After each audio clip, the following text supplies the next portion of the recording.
So, guys, we are moving on our third chapter, that is business combinations. ये chapter जब भी exam में आएगा कंपलसरी क्वेश्चन में आएगा. ये बहुत रेयर है कि ये एग्जाम में आया और ये सेकंड, थर्ड, फोर्थ क्वेश्चन हो. ये आएगा तो फर्स्ट क्वेश्चन होगा. इस अटेम्प्ट जो नवंबर 24 आने वाला है इसमें बहुत इंपॉर्टेंट हो गया बिकॉज पिछले दो अटेम्प्ट से नहीं आया. ठीक है, और ये करे बिना हम कंसोलिडेशन नहीं कर सकते बिकॉज इसमें थोड़े से बेसिक्स हमें कंसोलिडेशन के भी लगेंगे. कंसोलिडेशन को पढ़ने से पहले बिजनेस कॉम्बिनेशन समझना बहुत जरूरी है. और मैं ये मानूंगा कि ये इसमें ना बहुत सारे क्वेश्चंस हैं. करीबन छोटा सा चैप्टर है 150 पेज का मॉड्यूल में, तो अपने को 150 पेज देख के घबराना नहीं है. मैं आपको इतना गारंटी देता हूं, आपको जो कॉन्फिडेंस शेयर बेस्ड पेमेंट में मेरे साथ आया, बिजनेस कॉम्बिनेशन में आप first shot balance sheet tally कर सकते हो. आपको बिल्कुल भी टेंशन की बात नहीं आने वाली. बस थोड़ा सा शुरुआत में थियरी है, कंसेप्ट्स है, और कंसेप्ट्स पे अपन फोकस ज्यादा करेंगे. ठीक है. हाँ, मैं शेयर बेस्ड पेमेंट की पीडीएफ आज पूरी भेज दूंगा, पूरा चैप्टर जो कंप्लीट है. चलो पहले मैं दिखा देता हूं कि अपन कितना लिखने वाले हैं. इसमें पहले से बना होगा ना, किधर गया, ये रहा. इसमें दिख रहा है 118 पेज, छोटा सा एक रजिस्टर बस. ठीक है. सो बिजनेस कॉम्बिनेशन. ठीक है. एग्जाम वेटेज कितना है लिख लो फटाफट से. Exam weightage will be how much? 14 marks. 14 marks, और हो सकता है एमसीक्यू में भी परेशान करे तो 14 to 16 लिख सकते हो आप, क्योंकि एक एमसीक्यू 2 मार्क्स का आएगा. 15 एमसीक्यूज होंगे केस स्टडी बेस्ड, और आपको 30 मार्क्स के एमसीक्यू. अच्छी बात ये है नेगेटिव मार्किंग नहीं है, बट एमसीक्यू हलवा नहीं है, केस स्टडी आ रही है. सबसे पहले मैं आपको बताऊंगा, आपने इंटरमीडिएट पास किया है, उसमें आपने एक अकाउंटिंग स्टैंडर्ड पढ़ा था, accounting standard number 14, amalgamation. Right. ये अमालगमेशन से थोड़ा सा ऊपर वाला है. ठीक है. तो मैं आपको दिखा देता हूं, अपन कुछ इस तरह से नोट्स बनाने वाले हैं.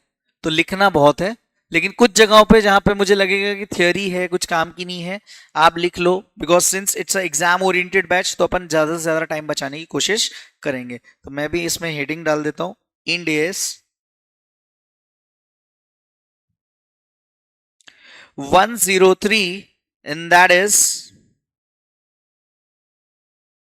business combinations. सॉरी. ठीक है. Business combination Ind AS 103. अगर आईएफआरएस की बात करूं तो आईएफआरएस 3 है ना. मैंने आपको चैप्टर नंबर 1 जो पढ़ाया था उसमें नंबरिंग बताई थी, तो इसको हम आईएफआरएस 3 भी बोल सकते हैं. सर ये बिजनेस कॉम्बिनेशन क्यों लेके आए? पहले अपने पास था तो अमलगमेशन, क्या उससे काम नहीं हो पा रहा था? होता था, लेकिन वहां पे कई सारी चीजें मिसमैच थी. जैसे मैंने आपको शेयर बेस्ड पेमेंट का एक बैकग्राउंड बताया था कि हम सिक्योरिटी प्रीमियम को अननेसेसरी ऊपर लेके जा रहे हैं. भाई सिक्योरिटी प्रीमियम को अगर आपने कंपनीज एक्ट पढ़ा है तो वहां पे क्या लिखा हुआ है कि फेस वैल्यू से जितना भी ऊपर गया सिक्योरिटी प्रीमियम, तो वो जाएगा उसमें बैलेंसिंग फिगर. यस और no. But employ benefit expense में क्या होता था कि उसको अपन ओवरस्टेट कर देते थे. जितने का शेयर है ही नहीं उतने का अपन उसको ओवरस्टेट कर रहे हैं, वो भी किस नाम से? सैलरी की वजह से. तो सैलरीज का शेयर प्रीमियम से तो कोई लेना देना है ही नहीं. तो इस वजह से वो लूप होल था, और गाइडेंस नोट 19 कहीं ना कहीं इनकम्प्लीट था, इसलिए वो लेके आए IFRS 2, that is share based payment. ऐसे ही इंड एएस 103 में क्या प्रॉब्लम थी, क्योंकि अमालगमेशन जब हम पढ़ते थे तो वहां पे एक्विजिशन टेकओवर की बात हो रही थी, लेकिन वहां पे ये डिसाइड नहीं हो रहा था कि किस चीज का. मान लो आपने किसी कंपनी का, किसी एंटिटी के सारे एसेट्स टेक ओवर कर लिए, तो भी वो बोलते थे कि भाई अमालगमेशन हो गया, एब्जॉर्ब कर लिया आपने, सामने वाले को टेक ओवर कर दिया. बट टेक्निकली क्या आपने उसका बिजनेस खरीदा? तो जब बिजनेस खरीदा नहीं तो एएस 14 कैसे लग गया? आईएफआरएस यहीं पे कॉन्फ्लिक्ट करता है. और जेन्युइनली अगर लॉजिकली सोच के देखो, मैं बोल रहा हूं मैंने देवांश लिमिटेड कंप्लीट परचेज कर ली, हालांकि देवांश भाई से कुछ नहीं खरीदा, लेकिन देवांश भाई के यहाँ पे जितने एसेट्स थे उनको परचेज कर लिया, तो क्या मैंने इनको टेक ओवर कर लिया? नहीं. बट एएस 14 बोलता था कि yes, it is just a acquisition of all the assets. Yes और नो. तो जब वो ऑल दी असेट्स की बारे में बात हो रही है तो वो तो AS 14 में आना ही नहीं चाहिए, वो तो फिर AS 10 में आना चाहिए, PPE में। यस और नो? तो यहां पे बिजनेस कॉम्बिनेशन बहुत क्लियर था, और यहां पे मैंने आपको पहले भी बोला इंड एएस बहुत लॉजिकल है। You will fall in love with the Ind AS if you understand the concepts. Okay, so सबसे पहले यहां पे इंड एएस में उन्होंने बोला कि भाई साहब आप ऐसा नहीं कि सामने वाले का कुछ भी परचेज कर लो। सामने वाले का कुछ भी परचेज कर लेने से थोड़ी कि मतलब आपने सारे एसेट्स खरीद ली तो वो कंपनी आपकी हो गई। You have to purchase, you have to acquire, you have to take over the business itself. अगर बिजनेस टेक ओवर कर रहे हो तो ही हम मानेंगे कि आपने बिजनेस एक्वायर किया है। तो सर फिर बिजनेस की डेफिनेशन दी होगी। यस, बिजनेस की दी है इन्होंने डेफिनेशन। समझते हैं क्या होता है बिजनेस? तो ये जो वर्ड लिखा है ना अपन ने, बिजनेस, अच्छा लॉजिक समझ में है क्यों? बैकग्राउंड समझ में आ रहा है ना? चलो, तो बिजनेस का मतलब क्या होता है लिखते हैं। बोले एनी प्रोसेस when applied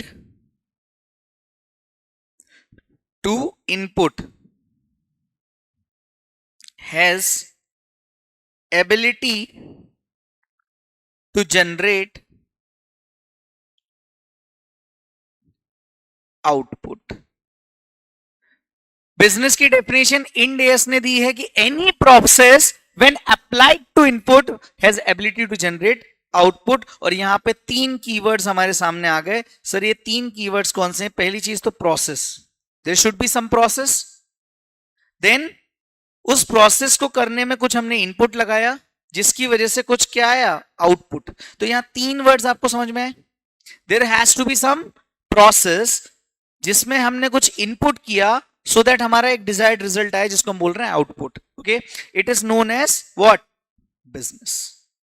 और इस बिजनेस को मतलब इस प्रोसेस इनपुट आउटपुट को टेक ओवर अगर आपने कर लिया मतलब आपने बिजनेस एक्वायर कर लिया। आपको असेट लायबिलिटी नहीं देखनी है। Is that clear?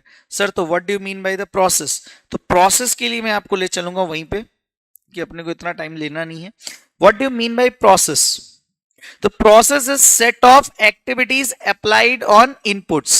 Set of activities, कोई भी काम कर रहे हो मतलब बहुत सारे एक्टिविटीज आप परफॉर्म कर रहे हो जो कि किस पे लगा रहे हो आप? इनपुट्स पे। सेट का मतलब कोई भी system, protocol, rule, standard, convention कुछ भी हो सकता है।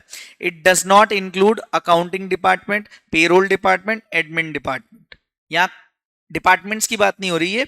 सेट का मतलब होता है कि आप कोई प्रोटोकॉल फॉलो कर रहे हो, आपका जो विजन है ऑर्गेनाइजेशन का उसको फॉलो कर रहे हो और उसको बोलते हैं सेट ऑफ एक्टिविटीज। क्योंकि मान लो I want to sell cotton, तो मेरा बिजनेस का विजन क्या हो गया? कॉटन बेचना, राइट? अब उस कॉटन बेचने के लिए मुझे जितनी भी सेट एक्टिविटीज लग रही हैं वो क्या कहलाएगा? प्रोसेस। ठीक है, और उस को बेचने के लिए जो सेट लग रहे हैं वो क्या हो जाएगा? किसी तरीके से मैं बेच रहा हूं तो कोई सिस्टम भी होगा, है ना? कुछ प्रोटोकॉल्स फॉलो कर रहा हूं मैं। प्रोटोकॉल किसके होंगे सर? गवर्नमेंट के होंगे। यस और नो? कोई स्टैंडर्ड होगा, कुछ मतलब एक तरह से fixed rules, set of rules कि आप उसको फॉलो करे बिना इनपुट्स पे अप्लाई नहीं कर सकते। यस और no? Sir what do you mean by input? Which is your asset, the patents, your intellectual properties, your workforce, but does not include sales staff. Marketing वाले लोग नहीं, और यहां पे क्या था? अकाउंटिंग डिपार्टमेंट वाले लोग नहीं। थ्योरी पॉइंट ऑफ व्यू से इंपॉर्टेंट है इसलिए पढ़ा रहा हूं कि स्टडी में आ सकता है।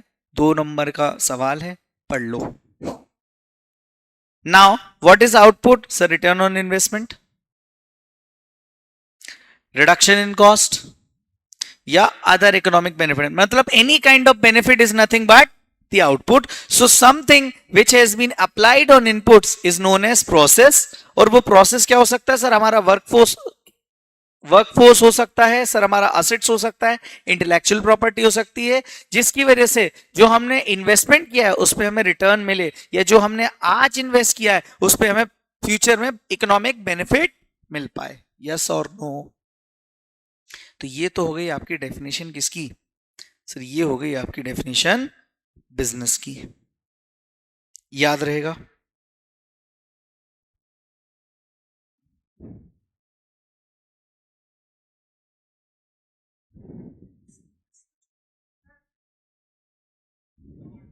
Yes, yes.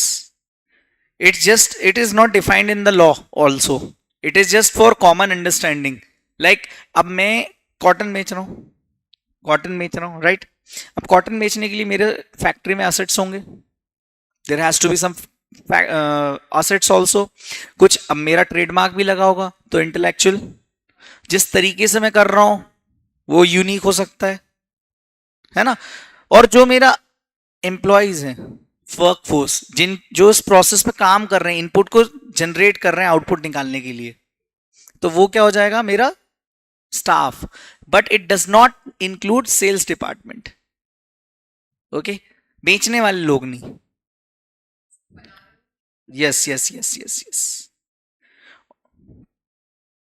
और आउटपुट मतलब आपने जो इन्वेस्ट किया, कॉस्ट लगाई, उसके बदले में कुछ सेल्स हुई, सेल्स जो किया वो क्या हो गया? आउटपुट आपका। ये थ्योरेटिकल पॉइंट से था, इसलिए मैंने इसको फटाफट से बताया। तो आपको याद रखना है कि सर इंड एस 103 क्यों आया? सर 103 आया कि बिजनेस कॉम्बिनेशन पे, बिजनेस के कॉम्बिनेशंस के लिए हमने लेके आए क्या 103, बिकॉज यहां पर हमें बहुत क्लियरली डिफाइन करना पड़ेगा कि what do you mean by business combination. Okay, तो यहां पे क्या होता है? बिजनेस कॉम्बिनेशन का मतलब क्या है? Any process applied to inputs has ability to generate output. So what do you mean by process? Process is set of activities, है ना, जिसकी वजह जो हम एक्टिविटीज को फॉलो करके हम अपने इनपुट्स पे लगा पा रहे हैं। इनपुट क्या हो जाएगा सर? मेरे असेट्स, मेरा वर्कफोर्स, मेरा इंटेलेक्चुअल प्रॉपर्टी वगैरह वगैरह, पेटेंट्स वगैरह, और जिससे कि क्या आया? आउटपुट आ गया। याद रहेगा, बहुत सिंपल। नाउ लूप होल समझते हैं। लूप होल समझने के लिए अपने को चलना पड़ेगा acquisition of group of assets. किसी एंटिटी का एक्विजिशन कर लिया मैंने, तो वो 103 में आ जाएगा, बशर्ते ये डेफिनेशन फॉलो होनी चाहिए कि भैया आपने क्या किया है? बिजनेस परचेज किया है। क्या परचेज किया? बिजनेस। बट सर आपने अगर किसी के एक्वायर कर ली ग्रुप ऑफ असेट्स, तो ये कवर कहां होता था? It was covered under accounting standard 14। Sir but end S में कहां कवर्ड है? So not covered under end AS 103, but it's covered under Ind AS 16। 16 मतलब PPE Ind AS में। सर आपको सिंपली ये चीज समझनी है कि ये अकाउंटिंग स्टैंडर्ड 14 में ग्रुप ऑफ एसेट आ जाता था, but technically it is a part of PPE।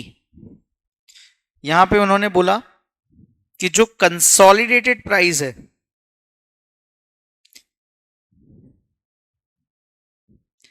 Price paid to acquire asset would be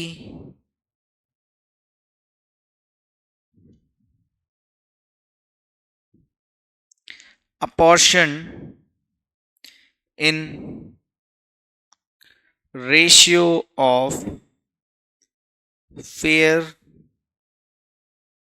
value of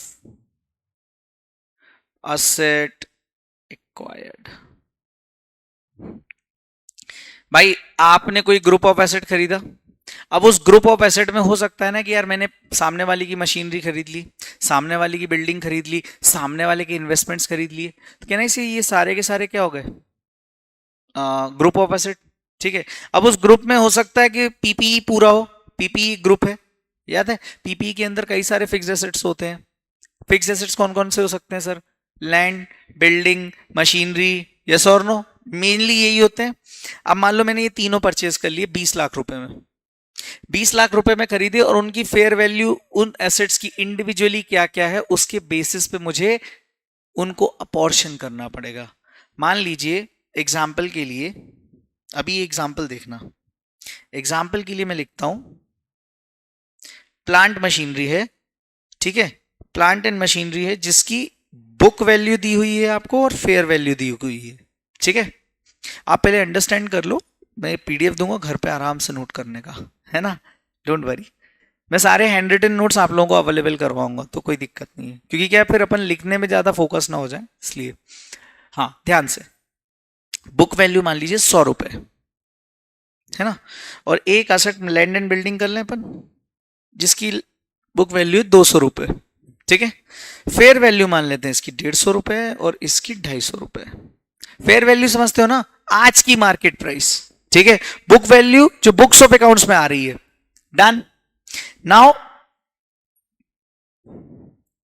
ये कंपनी है HD लिमिटेड, काफी फेमस कंपनी है, मेरी कंपनी है, क्योंकि इसने ना देवांश लिमिटेड के ग्रुप ऑफ एसेट्स को परचेज कर लिया।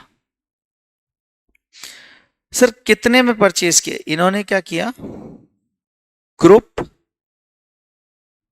ऑफ एसेट को ले लिया, तो मुझे कुछ कंसिडरेशन देना पड़ेगा होगा, यस और नो। मैंने इनको दिया 600 रुपए। अब मुझे एक बात बताओ, एसेट मेरे को कौन से दो मिले, मशीनरी और बिल्डिंग, मैंने उनको कितना दे दिया, 600 रुपए। अब मालूम ये जो 600 रुपए मैंने दिए ना, तो इसमें AS14 सॉरी हाँ AS14 क्या बोलता था वो मैं बता देता हूं, और इंड एस क्या बोलता है, इंड एस बोलता है ये वाली बात, कौन सी, कि consolidated price paid to acquire the asset would be apportioned in the ratio of fair value of assets acquired। consolidated price मैंने कितनी पे करी है, 600 रुपए पे करी है। ये किसको पे करी है, देवांश लिमिटेड को पे करी है। इसको अपॉर्शन करना पड़ेगा मुझे उस रेशियो में, किस रेशियो में, जिस रेशियो में फेयर वैल्यू अवेलेबल है। मतलब ये जो 600 रुपए है ना, इंडेस बोलता है इस 150:250 में बांट दो, 150:250 में बांट दो, सो दैट क्या हो जाएगा, क्या हो जाएगा सर, ये इंडेस में एंट्री हो जाएगी कि भाई 600 रुपए जो आपने दिए हैं उसमें आपने प्लांट एंड मशीनरी के लिए कितना पे किया है और लैंड एंड बिल्डिंग के लिए पे कितना किया है। बट याद करना, आप अकाउंटिंग स्टैंडर्ड 14 में क्या करते थे पहले, yes, plant and machinery account debit कितने से करते थे sir, fair value of the assets 150, land and building debit 250, to cash में मान लो पेमेंट कर दिया मैंने तो 600, तो सर यहां पे गुडविल आ जाती थी। बट आप सोच के देखो, आपने यहां क्या बिजनेस खरीदा, जब आपने बिजनेस ही नहीं खरीदा तो फिर ये गुडविल कहां से आ गई बुक्स में। टेक्निकली अगर आप कोई असेट खरीदने जाते हो और उसको फेयर मार्केट वैल्यू पे लेते हो और उसकी जो बुक वैल्यू मतलब उसकी जो लास्ट ईयर की फेयर वैल्यू और करंट डेट की फेयर वैल्यू है, ये सामने वाले ने जितना एक्सेस प्राइस पे किया वो पीओरएल में जाएगा या गुडविल में जाएगा, पीओरएल में जाना चाहिए या फिर डायरेक्टली उस असेट की प्राइस में इंक्लूड कर दो, और टेक्निकली तो आपको उसी की एसेट की प्राइस में इंक्लूड करना पड़ेगा। तो इंडेस वाज राइट, आप सोच के देखो, इंडेस 16 बोलता है, क्योंकि ये 103 में तो अकाउंटिंग आती नहीं इसकी, वो बोलता है कि भाई साहब एंट्री होगी plant and machinery account debit, land and building account debit to cash या बैंक।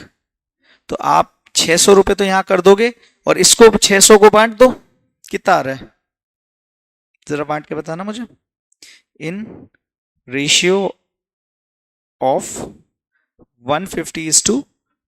यहां तक समझ में आया? देखो अगेन कंसेप्ट्स में स्लोली लेके जाऊंगा और लास्ट तक बढ़िया से फोड़ के आऊंगा ताकि तुम्हारा कंसेप्ट अच्छे से बनता जाए। कितना आ रहा है प्लांट एंड मशीनरी, ओके, और बैलेंसिंग कितना 375। अब मुझे बताओ कितना बड़ा, अच्छा ये कुछ और नहीं, 200 रुपए ही एडजस्ट हो गए। So this is nothing but the reality and this is the mistake, because when you are purchasing the asset you can't expect entity to recognize goodwill, goodwill तो तब आएगी ना जब आप किसी का बिजनेस टेक ओवर कर रहे हो, और यहां तो बिजनेस टेक ओवर हो ही नहीं रहा, यहां सिर्फ असेट्स टेक ओवर हो रहे हैं। और जब असेट्स टेक ओवर हो रहे हैं तो भैया असेट्स के लिए हमने हमेशा सीखा है कि असेट्स हमेशा फेयर मार्केट वैल्यू पर ही रिकॉग्नाइज होंगे, और वो वही किया इंडिया ने। और even IFRS was right since beginning, so AS was wrong. आई बात समझ में? अब अपन कुछ चीजें समझते हैं यहां पे कि ये तो हो गया अपना बैकग्राउंड, यहां तक कोई दिक्कत नहीं? चलो कुछ एग्जाम्पल अपन और देख लेते हैं, जैसे कि इसमें लिखे होंगे पुराने, क्योंकि मॉड्यूल की छांट के मैंने लिखे थे। नाउ मान लो purchasing of a property with long term tenancy rights, आपने कोई प्रॉपर्टी परचेज करी, हाँ ये तो बिजनेस है ही नहीं ना, because you have purchase for, it's not even a business, hence 103 is not applicable. लेकिन परचेजिंग ऑफ अ होटल और मॉल कंसिडर्ड एज बिजनेस, क्यों? क्योंकि आज आपने होटल खरीदा है, उससे आप फ्यूचर में इकोनॉमिक बेनिफिट लोगे, मतलब आपने कोई ऐसी एक्टिविटी कर दी, ऐसा कोई प्रोसेस कर दिया जिससे कि आप, मतलब ये आपने परचेज किया तो ये प्रोसेस हो गया, और परचेज में आपके पास असेट क्या आ गया? Hotel, that is the input, और इससे आप फ्यूचर में कुछ बेनिफिट कमाओगे, तो ये तो बिजनेस की डेफिनेशन में आ गया, और बिजनेस में आ गया तो फिर 103 लग जाएगा। This is nothing but the applicability. But यहां ऐसा हो रहा है क्या कि आपने कुछ परचेज किया मतलब प्रोसेस किया, आपके पास कोई असेट आ गया? सर हाँ आ गया, लेकिन क्या इस असेट से आप खुद रहने वाले हो या कुछ इनपुट आउटपुट जनरेट करने वाले हो? सर आप कोई आउटपुट जनरेट नहीं करने वाले, hence it is not even a business. तो मैं आपको ऐसा नहीं कि ये सामने लिखा है तो दिखा रहा हूं, बट आपको इससे कनेक्ट करना पड़ेगा कि यार there has to be some process जिसके साथ कुछ इनपुट आए, और उस इनपुट से आपको कुछ आउटपुट जनरेट हो। तो मुझे बताओ, आप कोई फ्लैट का परचेज कर रहे हो यहां पे, कहां पे? साउथ तुगोगंज में तो नहीं खरीद पाएंगे, ओमेक्स के पास आप गए, ओमेक्स पे जाके आपने कोई फ्लैट परचेज किया, बिल्कुल फ्लैट नहीं बंगलो ही खरीदते हैं ना जब खरीद ही रहे हैं, क्या फर्क पड़ता है, खरीद लिया, और आपको खुद रहना है। देवांश भाई सोच रहे हैं शादी के बाद यहीं रहूंगा, यहीं सेटल रहूंगा, ये पहला घर है मेरा, और उसके बाद देवांश भाई सोच रहे हैं कि इसको मैं बिजनेस ट्रीट कर लूं, मैंने सामने वाले की प्रॉपर्टी एक्वायर कर ली। अरे एक्वायर की है, सिर्फ असेट एक्वायर किया, आपने कोई डिजायर्ड आउटपुट तो है ही नहीं आपके पास। जब डिजायर्ड आउटपुट ही नहीं है तो फिर ये बिजनेस कैसे हो जाएगा? Is that clear? याद रहेगा? अच्छा हाँ, बट आप कोई प्रॉपर्टी परचेज कर रहे हो तो इंडेस 40 में आ जाएगा, बिकॉज वो इन्वेस्टमेंट प्रॉपर्टी है, ठीक है? ये अपन आगे जाके पढ़ेंगे, कोई दिक्कत की बात नहीं है। यहां तक समझ में आया? पक्का? संस्कार, राहुल, हाँ, या बिकॉज वो आगे रीसेल करेगा ना, क्योंकि वो ब्रोकर है, तो फिर लॉन्ग टर्म टेनेंसी राइट्स तो आएंगे ही नहीं ना। क्या देवांश भाई आया? अखनूर आया कि नहीं? ओके, ये तुम लोग ऐसे थम्स अप करते रहा करो, मेरे को समझना चाहिए कि सिर्फ हम इतने ही नहीं बैठे हैं, पतला का बढ़िया एसी में बैठे हो तुम सुबह सुबह से, ऐसा नहीं चलेगा। हम भी एसी से बाहर आए, हमने एसी चालू भी नहीं किया है, उनको कौन बताएगा? चलो, नाउ शेल कंपनी समझते हो? शेल कंपनी मतलब सिर्फ नाम के लिए बनाई है, टैक्स बेनिफिट पर्पस के लिए, नथिंग एल्स। यस और नो? सर शेल कंपनी ऐसे आप क्या समझते हो? Anyone in the online? Anyone offline में? जस्ट टू अवॉइड टेस्ट, मतलब ये एक कंपनी हमने बना दी जस्ट टू मेक इट कि यार भाई हमें बना दिया, हम इससे कुछ कर नहीं रहे। जब हम इससे कुछ कर ही नहीं रहे, मतलब ये तो बिजनेस की डेफिनेशन में ही नहीं आई। हमने इस कंपनी को बनाया, हाँ सर, प्रोसेस किया, इसको रजिस्टर कराया, ये एक तरह से इसमें एसेट्स वसेट्स दिखा दे होंगे, इनपुट भी कर दिया, लेकिन क्या वो जो इनपुट है वो आउटपुट लेके आ रहे हैं? नहीं लेके आ रहे। तो सर जब वो आउटपुट ही लेके नहीं आ रहे, तो फिर शेल कंपनी में अगर कोई शेयर्स हैं तो फिर वो काय के लिए आप, मतलब बिजनेस तो खरीदा ही नहीं गया।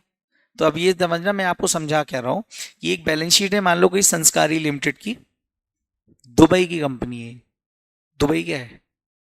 टैक्स हेवन, ठीक है? हर्ष लिमिटेड ने परचेज करे 100% equity shares of Sanskari limited. Visible? Okay, तो ये गलत लिखा हुआ है,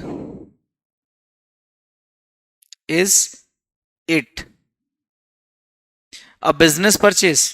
तो shell company is not even a business, so it won't be covered under 103, it will be covered under 16 और 40 एज द केस में भी, विल डिस्कस इन 16 और 40। तो सर अभी तक जो हमने समझा वो क्या समझा कि व्हाट इज बिजनेस?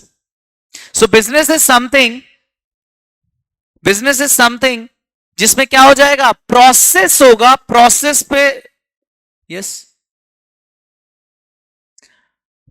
303।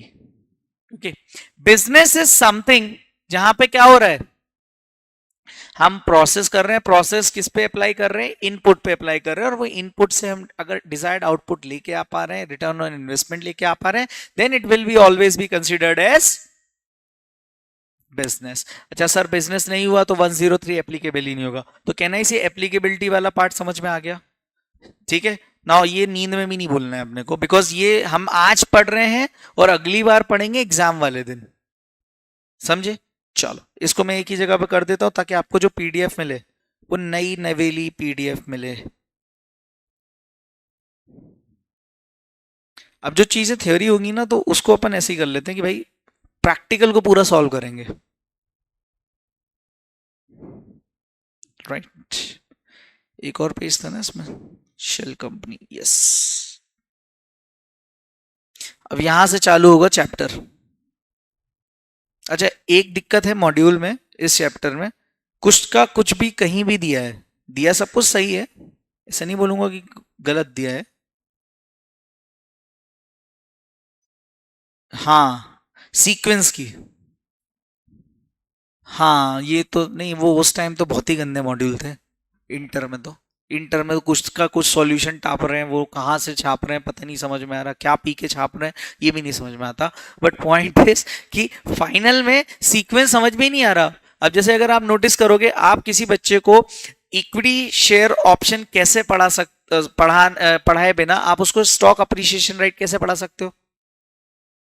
और सोचो उस बच्चे ने, जो बच्चा अब नया आएगा, उसने इंटर में ई शॉप भी नहीं पढ़ा है क्योंकि इंटर से डिलीट हो गया, और आप फाइनल में 102 पढ़ा रहे हो, लेकिन अब आप उसको ई शॉप ही नहीं बता रहे हो, आप डायरेक्टली कैश सेटलमेंट ऑप्शन लेके आ रहे हो, समझ ही नहीं पाएगा क्या चल रहा है।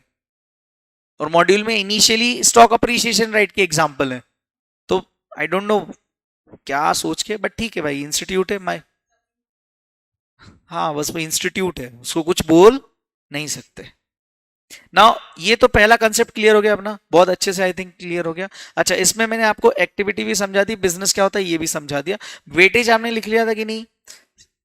14 to 16 मार्क्स आप ये मान के चलें, और मेरी गट फीलिंग ऐसी है ना, मैं मेंटरशिप भी प्रोवाइड करता हूँ, तो लास्ट में इंपॉर्टेंट क्वेश्चन बहुत सारे देता हूँ फ्री ऑफ कॉस्ट, ठीक है, और उससे हो जाता है काम, मतलब अच्छा खासा पेपर 70 नंबर का, 60 का 61 नहीं, इस बार 70 में से कंसोलिडेशन छोड़ दें अगर तो सारे क्वेश्चन फंस गए, अराउंड 52 मार्क्स का पेपर डॉट एक्यूरेट फंसा। सर 30 नंबर का कहां से आया था एमसीक्यू, वो हमें भी नहीं पता कहां से आ रहा है, ठीक है। सो ये हमारा पहला कंसेप्ट क्लियर हो गया। Now we are moving ahead कि भाई अब बिजनेस समझ गए हम, तो बिजनेस कॉम्बिनेशन क्या होगा ये भी तो समझ लें। सो व्हाट इज बिजनेस, अभी तक सिर्फ हम बिजनेस समझ रहे थे, हाँ यार ये बड़ा समस्या वाली बात है, कोई बात नहीं। तो व्हाट इज बिजनेस कॉम्बिनेशन, और ये बहुत जरूरी है समझना, व्हेन एन एंटिटी, एक एंटिटी क्या कर रही है भाई साहब, when an entity obtains control, when an entity obtains control over, others नहीं लिख सकते, another business, because business defined है यहाँ पे। So when an entity obtains control over another business, और इसका अपन टुकड़े टुकड़े कर लेंगे कि भैया what do you mean bye entity and what is the control obtains, और अनदर बिजनेस क्या होगा?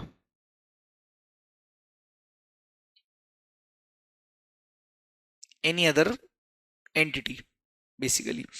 तो यहां पर हम कुछ वर्ड्स को हाईलाइट करके बैठे हैं और इनको हम थोड़ा सा समझेंगे कि sir what do you mean bye entity. तो एंटिटी कौन हो जाएगा? एंटिटी बेसिकली हो जाएगा एक्वायरर, लेमन लैंग्वेज में, ये साथ में लिखते चलो, है ना, बिकॉज ये चीज इससे अब अपना इंडेस का बिल्डिंग चालू हो गया है। हमने एप्लीकेबिलिटी समझ ली, अब ये बिल्डिंग है अपनी। सर एक्वायरर कौन होगा? सर एक सीधी सी बात है, अगर मैंने आपका बिजनेस परचेज किया है तो मुझे आप फ्री में तो बेचोगे नहीं, आप इतने साधु महात्मा तो हो नहीं, और ऑब्वियसली सब लोग विटामिन एम के लिए काम कर रहे हैं, तो भैया विटामिन एम आपका क्या है? पैसा, कंसिडरेशन, परचेज कंसिडरेशन आपको पे करना पड़ेगा अगर आप किसी कंपनी को एक्वायर कर रहे हो। तो जो एक्वायरर होगा वो क्या करता है? सर पीसी पे करता है। अब थोड़ा सा ध्यान से समझना, बिकॉज यहां कंसेप्ट थोड़ा सा ज्यादा लॉजिक में जाएंगे। तो भैया एक्वायरर कौन है? तो इंडेस बोलता है भैया जो पीसी पे करे वो एक्वायरर, ठीक है। बोलते हैं अच्छा सिर्फ पीसी पे करा तो आप एक्वायरर हो गए? नहीं, विच हैज कंट्रोल। क्या हो रहा है सर? या तो पीसी पे कर दो या फिर आपके पास क्या आ गया? कंट्रोल आ गया। आपको अगर ऐसे साइड में हो तो एक जने इधर हो जाओ, एक जने सो जाओ, बार बार ये कर रहे हो, है ना। चलो, विच हैज कंट्रोल, तो या तो आपने क्या किया है? पीसी पे किया, या फिर आपके पास कंट्रोल आ गया। दो में से कोई भी एक कंडीशन सेटिस्फाइड, मतलब आप क्या हो गए? एक्वायरर। एक्वायरर कौन हो गया? व्हेन एन एक्वायर, अब ये समझ रहे हो, मैं ऐसा बोल सकता हूं when an acquirer obtains control over another business. Entity का मतलब क्या हो गया? एक्वायरर। एक्वायरर कौन होता है सर? या तो जिसने पीसी पे किया या तो जिसने कंट्रोल ऑब्टेन कर लिया। और पीसी कौन पे करेगा? सर पीसी पे करेगा जो, तो वो पता क्या कहलाएगा? जिसने भी पीसी पे किया वो हो जाएगा सर हमारा लीगल एक्वायरर। क्या हो जाएगा? लीगल एक्वायरर, मतलब कानूनन उसने ही पे किया है ना, तो वही ओनर हो जाएगा, मतलब वही एक्वायरर हो जाएगा। और जब जब कंडीशन में, क्वेश्चन में ध्यान रखना, जब जब क्वेश्चन में ऐसा कुछ दिया हुआ है कि भाई साहब लीगल एक्वायरर, सॉरी एक एंटिटी है, किसी ने इसने दूसरी एंटिटी को परचेज किया, मान लो एच डी लिमिटेड ने देवांश लिमिटेड के बिजनेस को टेक ओवर कर लिया और एच डी लिमिटेड ने 1600 करोड़ रुपए का परचेज कंसिडरेशन पे किया, तो H D limited will be the acquirer. Sir कौन सा acquirer? Sir legal acquirer. As well as अगर मैंने ही पीसी पे किया और आपकी कंपनी को एक्वायर कर लिया और कंट्रोल भी मेरे पास आ गया, ध्यान से समझना, अब कंट्रोल भी मेरे पास आ गया, तो भाई साहब लीगल एक्वायरर के साथ साथ मैं क्या हो जाऊंगा? Legal acquirer equals to accounting acquirer. यहां पे क्या हो जाएगा? अकाउंटिंग एक्वायर, मतलब अब जब मेरी बुक्स बनेंगी तो उसमें ये देवांश लिमिटेड के एसेट्स, देवांश लिमिटेड की जितने भी इन्वेस्टमेंट्स, देवांश लिमिटेड की जितनी भी लाइबिलिटीज हैं, शेयर होल्डर फंड्स, सब कुछ इंटीग्रेट हो जाएगा। यस और नो? तो यहां पे ऐसे चार्ट में इसे कर लेने का, ठीक है। नाउ अगर किसी के पास कंट्रोल है, व्हेन आई से control, it does not mean कि उसने ही पीसी पे किया है। मान लो मोनिका लिमिटेड को एक्वायर किया देवांश लिमिटेड ने, अब देवांश भाई ने क्या किया? पीसी पे कर दिया, लेकिन कंट्रोल एचडी लिमिटेड के पास आ गया, ठीक है। किसका एक्विजिशन हुआ? मोनिका लिमिटेड। देवांश लिमिटेड ने पीसी पे किया और कंट्रोल एचडी लिमिटेड के पास आया, तो आप ये समझ के चलना कि भाई साहब यहां पर अकाउंटिंग एक्वायरर, इसको पूरा लिख देता हूं मैं, अकाउंटिंग एक्वायरर कौन हो जाएगा? HD limited. जिसके पास क्या आ गया, कंट्रोल आ गया। सर कंट्रोल कब आता है, जब सामने वाले बिजनेस को टेक ओवर कर लिया जाए। टेक ओवर मतलब सर ऐसा भी हो सकता है कि पीसी कोई और पे करे और कंट्रोल किसी और के हाथ में आ जाए। यस, तो इस केस में पता है एक चीज नोटिस करना, इस केस में क्या होगा, लीगल एक्वायरर और अकाउंटिंग एक्वायरर सेम एंटिटी नहीं होगी। डन, बस ये डिफरेंस समझ में आता है। सर ये ऐसे कैसे हो सकता है, क्यों नहीं हो सकता, सब्सिडरी हो सकता है, रिवर्स एक्विजिशन हो सकता है, बेसिकली ये रिवर्स एक्विजिशन में ही होता है। भाई मैं गया आपकी कंपनी खरीदने, अब कैसे होगा रिवर्स एक्विजिशन वो समझाता हूं मैं, थोड़ा सा समझने की कोशिश करना। यहां पे पहले एक एग्जांपल लिख देता हूं। एग्जांपल, ये जो एच डी लिमिटेड है, इसने क्या किया, एनवी लिमिटेड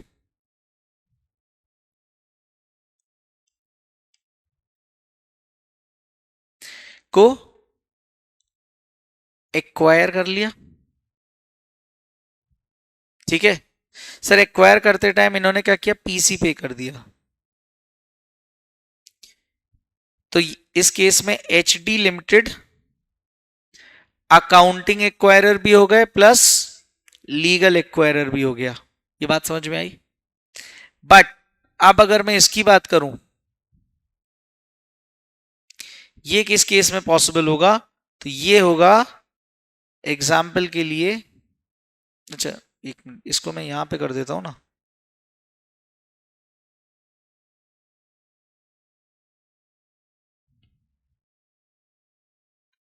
है ना, फटाफट से इसको लिख लेते हैं। Example, reverse acquisition. सर मान लो एक है डॉक्टर लिमिटेड, ठीक है sir, doctor limited has 100 shares, 100 equity shares, बेटा 303 equity shares, and it issued 200 equity shares to HD Limited for PC। Sir ऐसा हो सकता है क्या, हाँ बिल्कुल कर सकते हैं। देखो डॉक्टर लिमिटेड ने क्या किया, उसके पास थे 100 इक्विटी शेयर्स, थे कि नहीं। अब उसने टेक ओवर किसको किया, एचडी लिमिटेड को, यस और नो। ये जो एच डी लिमिटेड को जब टेक ओवर किया तो परचेज कंसिडरेशन के रूप में 200 इक्विटी शेयर्स दे दिए पीसी। अब आप समझना यहां पे क्या हो रहा है, ध्यान से, यहां पे डॉक्टर लिमिटेड क्या कर रही है, बिजनेस परचेज कर रही है, किसका, एचडी का। सर इसके लिए इसने क्या किए, 100 इक्विटी शेयर्स दिए पीसी के लिए, यस और नो।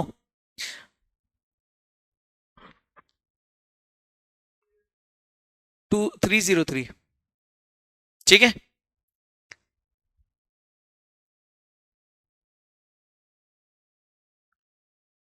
ठीक है, ये एग्जाम्पल समझ में आया, पहले ये जो मैं लिखवा रहा हूं, अभी इसको सब भूल जाना, यहां पे देखना क्या हो रहा है। डॉक्टर लिमिटेड ने 100 इक्विटी शेयर्स किसको दे दिए, किसको दे दिए जल्दी बताओ, एचडी को दे दिए। अब मुझे बताओ एचडी के पास मान लो ऐसा कि भाई पहले से बिफोर परचेज, या एक मिनट, बिफोर एक्विजिशन लिखते हैं ना थोड़ा इंडियस वाली लैंग्वेज में, बिफोर एक्विजिशन इसके पास ऑलरेडी थे 200 शेयर्स। अब कितने हो जाएंगे, ये सारे के सारे, ये सारे के सारे किसके हो जाएंगे, डॉक्टर के हो जाएंगे। तो डॉक्टर की बुक्स में क्या आ जाएगा, डॉक्टर लिमिटेड की बुक्स में सर ऑलरेडी पहले से 100 थे और 200 और आ गए, टोटल कितने हो गए, 300 हो गए, 300 शेयर्स हो गए। तो मुझे बताओ हर्ष के पास, सॉरी एचडी के पास कितने थे टोटल, सॉरी पहले से कितने थे, 200। 200 शेयर्स अब किसके हो गए, डॉक्टर के हो गए। तो डॉक्टर के टोटल कितने हो गए, 300। लेकिन इन 300 में से 200 किसके हैं, तो कंट्रोल किसके पास आ गया, तो रिवर्स एक्विजिशन हो गया, हुआ कि नहीं हुआ। तो इसको बोलते हैं। अब यहां पे क्या हो जाएगा, लीगल एक्वायरर कौन हो गया यार, सर लीगल एक्वायरर कौन होता है, जिसने पीसी पे किया, तो doctor limited. But sir accounting acquirer कौन हो गया, बोले जिसके पास कंट्रोल है, एचडी।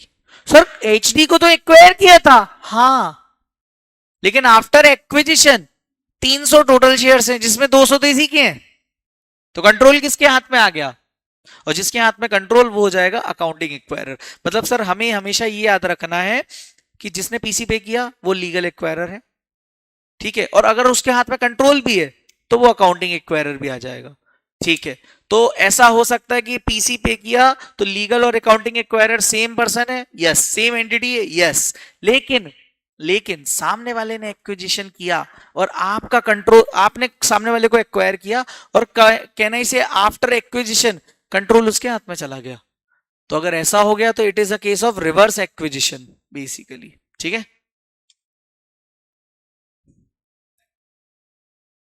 हाँ राइट, अभी कंट्रोल की डेफिनेशन पढ़ेंगे अब अपन, ठीक है। ये एग्जांपल लिख लिया, ठीक है। इसको मैं प्रॉपर पूरा एक सिस्टमैटिक तरीके से एक जगह पे लिख देता हूं, नहीं पीडीएफ में भी लिख देता हूं, सो दैट आपको याद रहेगा प्रॉपर। इसको पूरा लिख देता हूं मैं यहां पे। Suppose doctor limited has 100 equity shares and it issued 200 equity shares to HD Limited for PC, ठीक है। देयरफॉर डॉक्टर लिमिटेड के पास कितने हो गए, 300 हो गए, 300 शेयर्स हो गए, और इन 300 शेयर्स में 200 किसके हैं, अरे एचडी के, ठीक है। ये जो एचडी के पास जैसे ही गए, एचडी लिमिटेड के, तो कहना इसे कंट्रोल इनके पास आ गया, यस और नो।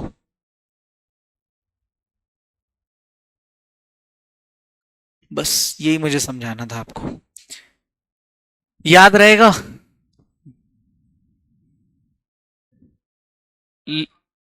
हाँ तो सर इसका मतलब आप ये कहना चाहते हो कि जिसने पीसी पे किया और उसी के पास कंट्रोल आ गया तो वो legal as well as accounting acquirer हो गया, लेकिन कि पीसी किसी और ने पे किया तो वो लीगल एक्वायरर तो हो गया, लेकिन कंट्रोल किसी और के हाथ में चला गया तो वो हो जाएगा अकाउंटिंग एक्वायरर। इसका केस का सिंपल सा एक केस है रिवर्स एक्विजिशन। सर अब हम आते हैं बिजनेस कॉम्बिनेशन की डेफिनेशन के अंदर कि सर ऑब्टेन कर लिया, what do mean by obtain कर लिया। हाँ ऑब्टेन मतलब आपने सामने वाले के शेयर्स ही ले लिए ना। आ जाते हैं फटाफट से, what do you mean bye obtain. Obtain means आपने बाय कर लिए equity shares and page PC.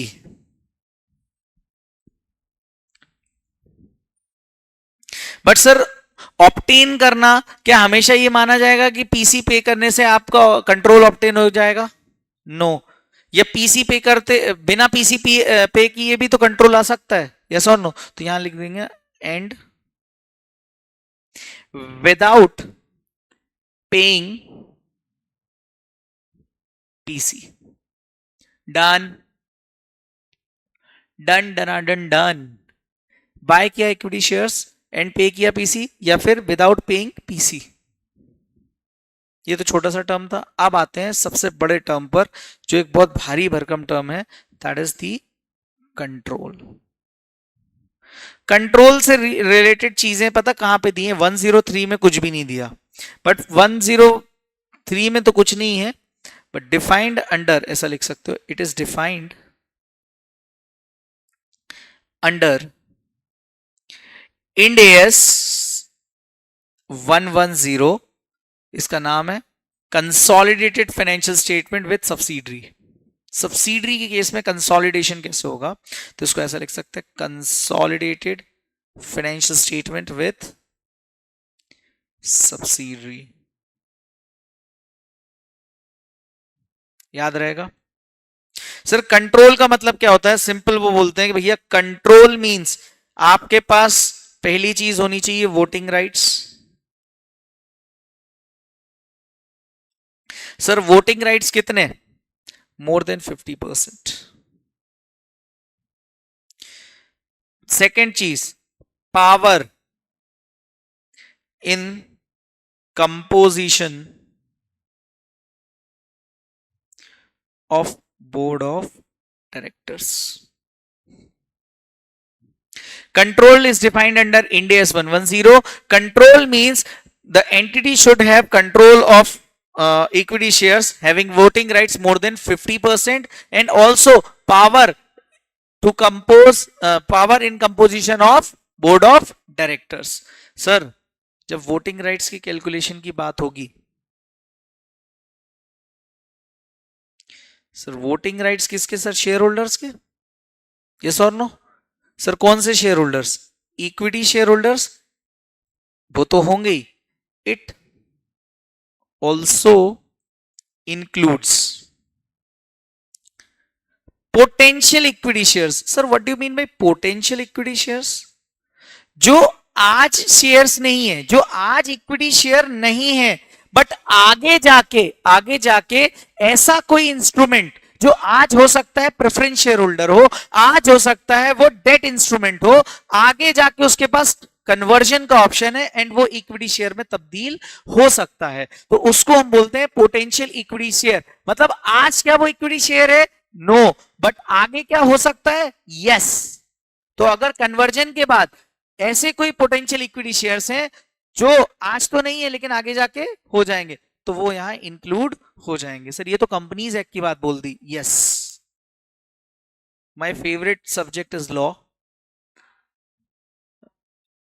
Yes correct. इसमें अपन ये भी बोल सकते हैं शेयर वारंट्स, शेयर वारंट्स। तो सर इसको अपन इसको भी डिफाइन कर दूं।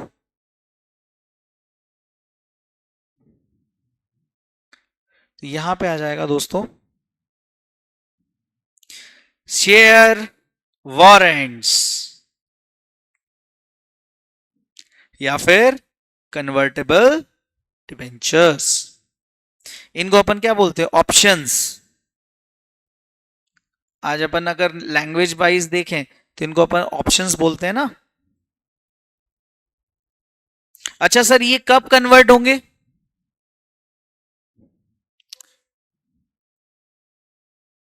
यस, बेसिकली एक्सरसाइज प्राइस ज्यादा होगी मार्केट प्राइस से, या फिर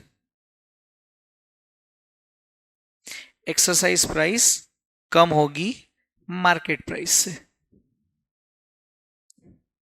एक बात बताओ, आपके पास ऑप्शन है, आपके पास कोई शेयर वारंट है, आपको शेयर वारंट में ये बोला जा रहा है कि भैया इसकी वैल्यू ना आज 100 रुपए है, लेकिन अगर आज आपको ये इक्विटी शेयर में कन्वर्ट करना है ना, अगर आप इसको आज कन्वर्ट करते हो तो इसकी मार्केट प्राइस कितनी मिलेगी आपको? 100 रुपए।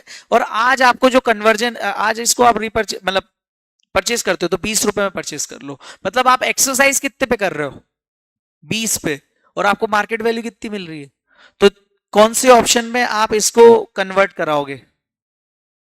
यस और नो? इसमें तो आप कन्वर्ट कराओगे ही नहीं। यस और नो? तो ये लिख लो। देन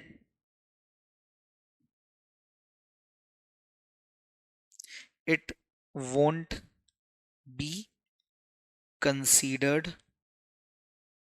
मतलब अगर सर ऐसी कंडीशन गिवन है हमें तो ये वोटिंग राइट्स में आएगा ही नहीं, लेकिन अगर ये वाली कंडीशन है तो वोटिंग राइट्स में भी आ जाएगा। Then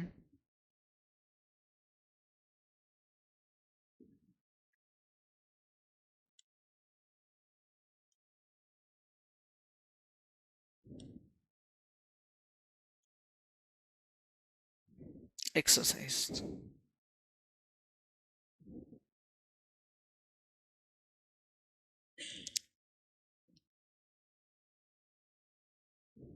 And then it will be considered and options will be exercise. भाई आप अपना फायदा ही देखोगे ना. अपन ने शेयर बेस्ड पेमेंट में भी देखा है, अगर नोटिस किया हो आपने, कि भाई कंपनी के एम्प्लॉय को हमको क्या बोल रहे हैं कि भाई इस शेयर की फेयर वैल्यू 200 रुपए, लेकिन हम तू अगर 3 साल हमारी कंपनी में काम करेगा तो हम तेको 30 रुपए में दे देंगे. तो एम्प्लॉय तो ले ही लेगा ना. लेकिन आप सोचो उसकी फेयर मार्केट वैल्यू कम होती जा रही है, तो एम्प्लॉय तो इंटरेस्टेड ही नहीं रहता फिर स्कीम में. सेम चीज यहां है, शेयर होल्डर भी तो यही करेगा. Okay, yes yes yes. यहां तक कोई समस्या? कंट्रोल क्लियर हो गया.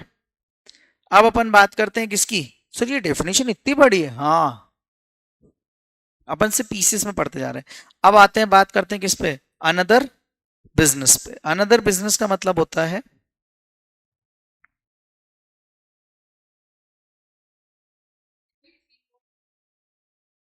No no no no, business है वो तो.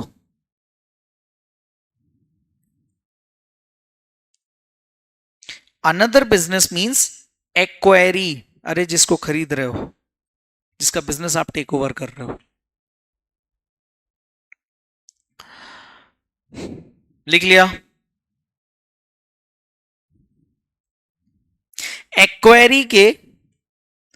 एक्वायरी कौन होगा? जिसके भैया, जिसके साथ आपने क्या कर दिया, उसके नेट असेट्स को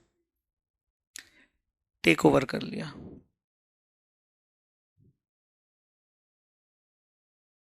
ठीक है सर, कैसे समझते हैं? सर क्या हुआ, एग्जाम्पल के लिए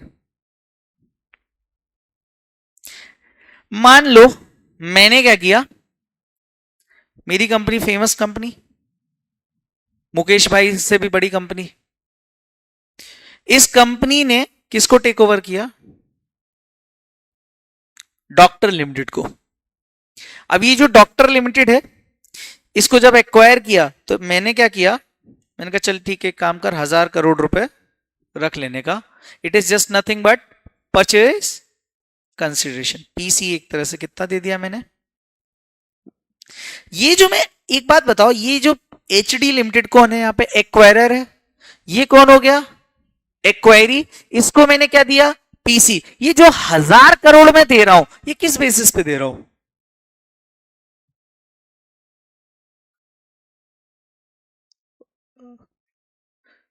उनके नेट एसेट्स को देख के, उनका बिजनेस कितना वैल्यू का है, बेसिकली यही देख के करूंगा ना. अरे यस और नो, 1000 करोड़. अरे यार सिंपल सी बात है, आज मैं आपको 100 रुपए आप पे इन्वेस्ट कर रहा हूं, सोच समझ के ही करूंगा ना. मुझे पता है अगर मेरे 100 रुपए डूबने वाले, मैं क्यों करूंगा? अगर मुझे दिख रहा है कोई कंपनी डूब रही है, तो मैं उसको क्यों एक्वायर करूंगा? अनटिल अनलेस मुझे ऐसा ना लगे उसकी वैल्यू क्या है. तो ये जो 1000 करोड़ में इसको पीसी पे कर रहा हूं, अभी अपन आगे जाके देखेंगे पीसी में क्या होता है. ठीक है, बट ये जो 1000 करोड़ देवांश भाई अपन ने पे करे हैं, ये किस बेसिस पे करे? सर बिजनेस को देखते हुए, नेट एसेट्स को देखते हुए. तो भैया ये हमने पे करे हैं, ये 1000 करोड़ किस वजह से पे करे? ये 1000 करोड़ टेक ओवर किया है हमने बिजनेस के एक्विजिशन के लिए. ठीक है, इस बिजनेस के एक्विजिशन के दौरान हमने क्या किया, डॉक्टर लिमिटेड की ना बैलेंस शीट देखी, असेट्स, इसमें नॉन करेंट एसेट्स कितने थे, करेंट एसेट्स कितने थे, वगैरह वगैरह, है ना. फिर अपन ने देखा इक्विटी एंड लायबिलिटीज क्या है, उसमें शेयर होल्डर्स फंड में क्या क्या आ रहा है ना. अदर इक्विटी में क्या क्या आ रहा है, देन नॉन करेंट लायबिलिटी में क्या है, करेंट लायबिलिटी में क्या है. इन सब के बेसिस पे ही तो मैंने 1000 करोड़ दिए उसको. यस और नो. अच्छा ये क्या कहलाएगा भाई, बैलेंस शीट. डॉक्टर लिमिटेड की मैंने बैलेंस शीट देखी, मुझे लगा इस कंपनी को 1000 करोड़ रुपए देना बनता है. लेकिन जब इस कंपनी का वैल्यूएशन हुआ, नेट एसेट्स टेकन ओवर की बात हुई, हर एसेट्स का वैल्यूएशन हुआ, तो मुझे पता चला कि भाई साहब जो नेट एसेट्स मैंने परचेज कर लिए, पूरा बिजनेस एक्वायर कर लिया, उसका नेट एसेट्स टेकन ओवर तो 1200 करोड़ था। मैंने कितना पे किया? 1000 करोड़। कम किया ज्यादा किया? कम किया, राइट।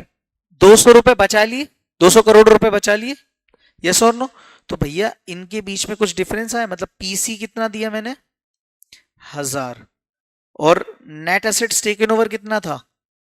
1200। इन दोनों के बीच में डिफरेंस कितना आया? 200। ये डिफरेंस है ना सर। ये क्या है? ये जाएगा गेन ऑन बार्गेन परचेस, ये अदर कॉम्प्रिहेंसिव इनकम, बेसिकली यहां से जाएगा कैपिटल रिजर्व में। ठीक है, तो आप इसको ऐसा लिख सकते हो। अच्छा, और ऐसा भी हो सकता है मैंने पीसी पे किया 1200 करोड़ रुपए,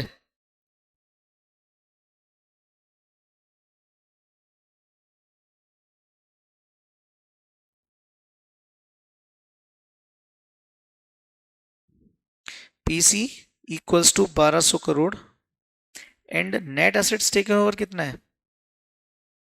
1000 करोड़। मतलब I have paid extra 200 crore. Sir वो जो एक्स्ट्रा 200 करोड़ क्या है? 200 crore difference, it will be nothing but goodwill. Okay sir, याद आया हमें, हमने AS14 में भी किया था। ज्यादा पे किया तो गुडविल, कम पे किया कैपिटल रिजर्व। भाई साहब ये कैपिटल रिजर्व ही है। ये यहां से आएगा other comprehensive income, not reclassifiable to P or L but classified to other equity. Other equity में कहां पे? Capital reserve. Is that clear? याद रहेगा ये? हाँ, चलो तो यहां पे कंसेप्ट लिख लेते हैं, फटाफट से इसका कंसेप्ट भी लिख लेते हैं कि भैया डिफरेंस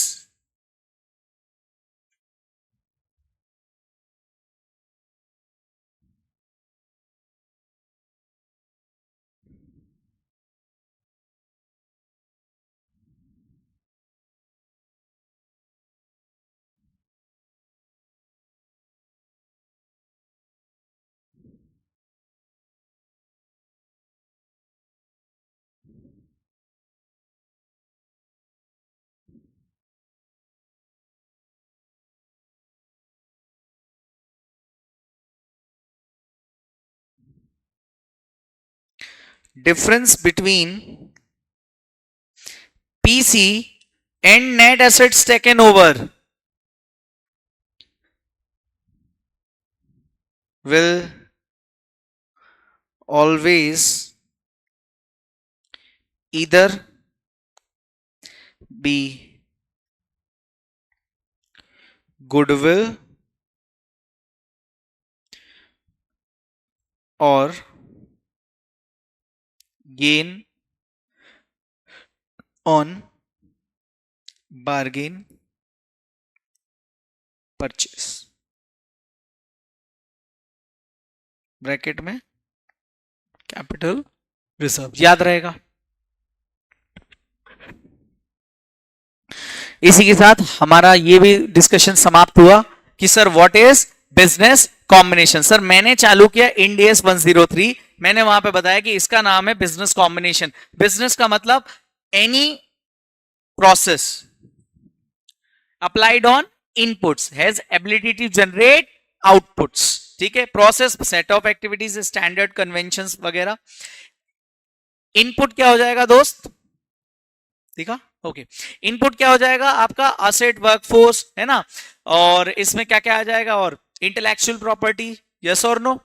ठीक है, बट जिस इनपुट पे एबिलिटी है to generate output will be also be consider. मतलब प्रोसेस, इनपुट और आउटपुट तीनों कंडीशन फुलफिल होनी चाहिए, अदरवाइज क्या हो जाएगा? It won't be a business. फिर आपको वापस से रीमेजर करना पड़ेगा।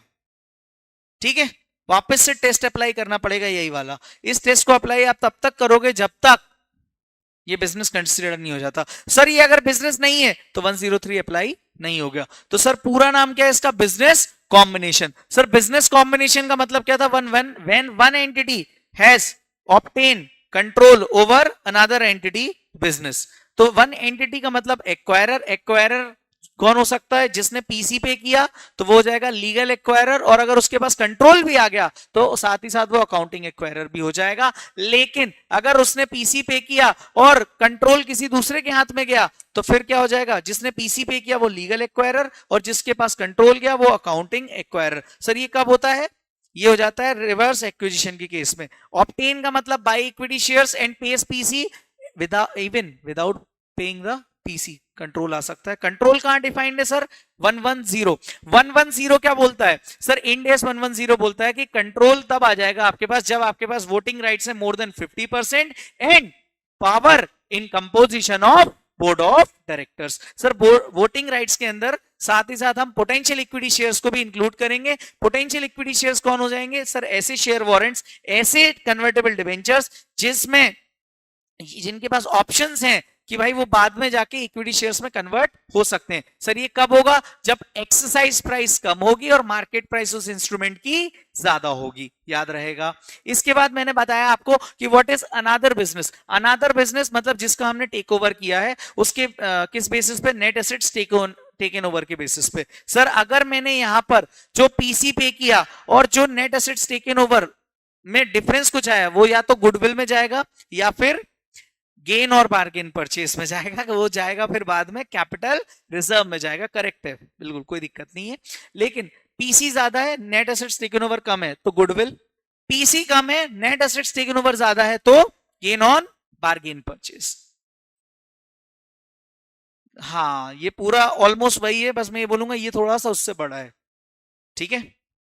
अच्छा, इंड एस 103 कहां एप्लीकेबल नहीं होता सर? वो acquisition of group of assets के टाइम पर बिल्कुल भी एप्लीकेबल नहीं होगा। वहां पे रेलेवेंट अकाउंटिंग स्टैंडर्ड एप्लीकेबल होगा। हमने सीखा है कि अगर सर हम ग्रुप ऑफ एसेट को एक्वायर कर रहे हैं तो it will always be what? Fair value की बेसिस पे ही हम उसको अपॉर्शन करेंगे। और ये कहां डिफाइंड है? इंडियस में 16 में, पीपीई इंडिया 16 में। अच्छा सर पहले कोई अकाउंटिंग स्टैंडर्ड था? हाँ उसमें एएस 14 में कवर था, बट अब इंडियस ने इसको करेक्ट कर दिया। ये कहां पे है? इंडियस 16 में कवर।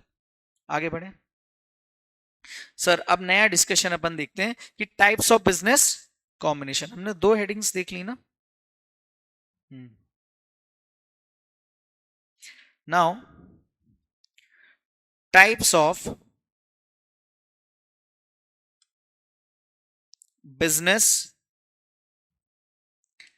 कॉम्बिनेशन।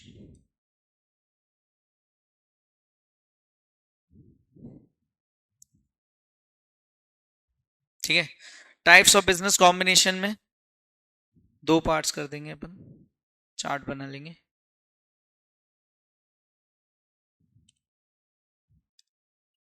यहां तक पूरा समझ में तो आया ना? चलो बहुत बढ़िया। कंट्रोल ओवर ऑल और एंटायर बिजनेस। या तो मैंने पूरे के पूरे बिजनेस पर कंट्रोल कर लिया, या फिर control over 1 unit of business. ITC जानते हो ना, है ना? अब उसका मेन बिजनेस क्या है? राइट। इसके अलावा क्लासमेट भी उसी का डिवीजन है, soaps, right. They have huge segments basically. If I would rather से उनके पास बहुत सारे सेगमेंट्स हैं, और मैंने आईटीसी का टोबैको बिजनेस परचेस कर लिया। तो क्या मैंने पूरा आईटीसी परचेस किया गया? 1 यूनिट ऑफ अ बिजनेस, तो वो भी बिजनेस कॉम्बिनेशन कहलाएगा।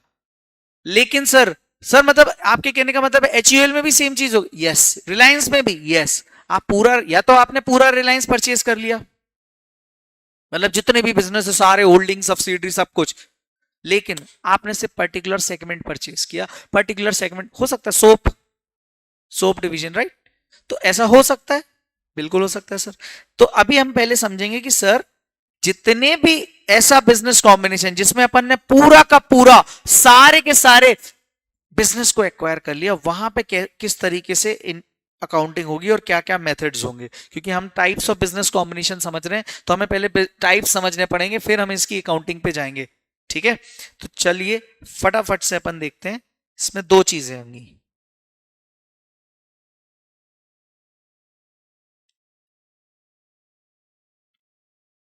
पहला, भाई मैंने आपके सारे के सारे बिजनेस को परचेज कर लिया, तो दो केस।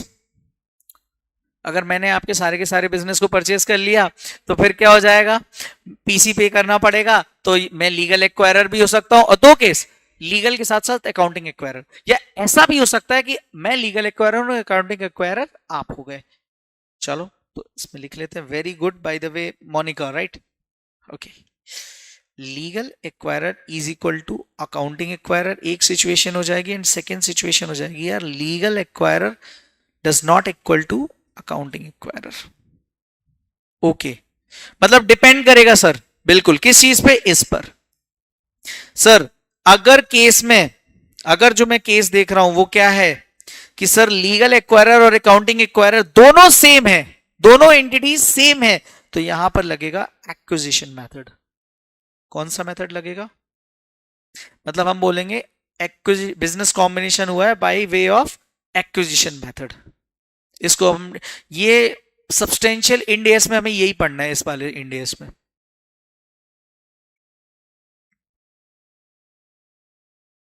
ठीक है, बाय द वे मैं आपको दिखा दूं, अपन को इस चैप्टर में मॉड्यूल तो करना ही है, साथ ही साथ क्वेश्चन बैंक भी करना है। क्वेश्चन बैंक लाए हो?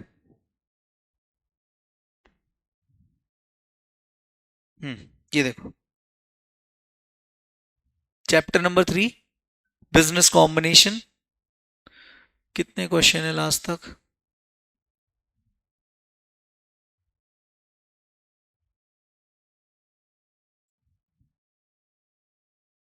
कहाँ गया यार?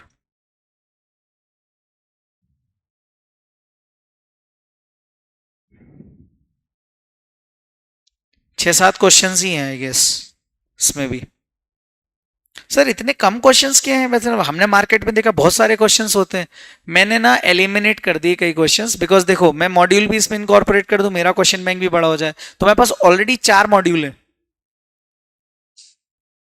4 मॉड्यूल प्लस एक क्वेश्चन बैंक। इसमें मैंने पास्ट एग्जाम ही रखा है, आरटीपी की सारी वेराइटी कवर है, तो अलग से क्वेश्चन नहीं दिया मैंने। भाई एक क्वेश्चन को अलग अलग तरीके से करने से बेटर है ना, एक क्वेश्चन को 3 बार कर दो तो ज्यादा बेटर कॉन्फिडेंस होगा, और लास्ट डे आप वैसे भी सारा तो कर नहीं पाने ये। अच्छा, इस केस में कौन सा मेथड लगेगा सर? सर इस केस में लगेगा रिवर्स एक्विजिशन मेथड। अच्छा ये मेथड भी है? हाँ,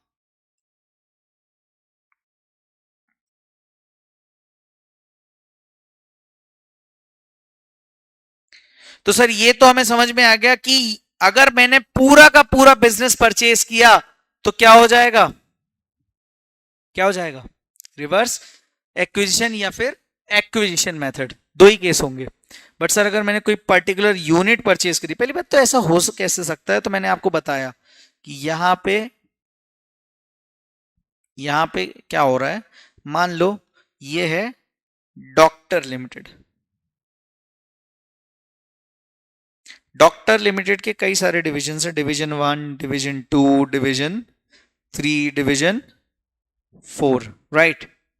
मैं हूं एक एच डी लिमिटेड, इसको ना अलग पेन से लिखते हैं अपन।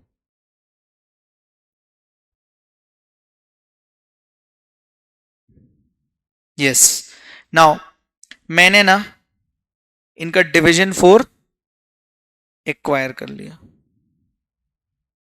ठीक है? अब जैसे ही मैंने डिवीजन 4 एक्वायर कर लिया, कैन आई से ये मुझे वो क्या कर रहे हैं, एक तरह से सोल्ड कर रहे हैं, या फिर इसको ये भी बोल सकते हैं बिजनेस को सेपरेट कर रहे हैं। ये डिवीजन 4 सेपरेट हो गया ना इनकी बुक्स से। अब इनके पास कितनी बुक्स, कितने बिजनेस बचे? 3। ठीक है, इसको बोलते हैं, इस सिचुएशन को बोलते हैं स्पिन ऑफ। क्या बोलते हैं?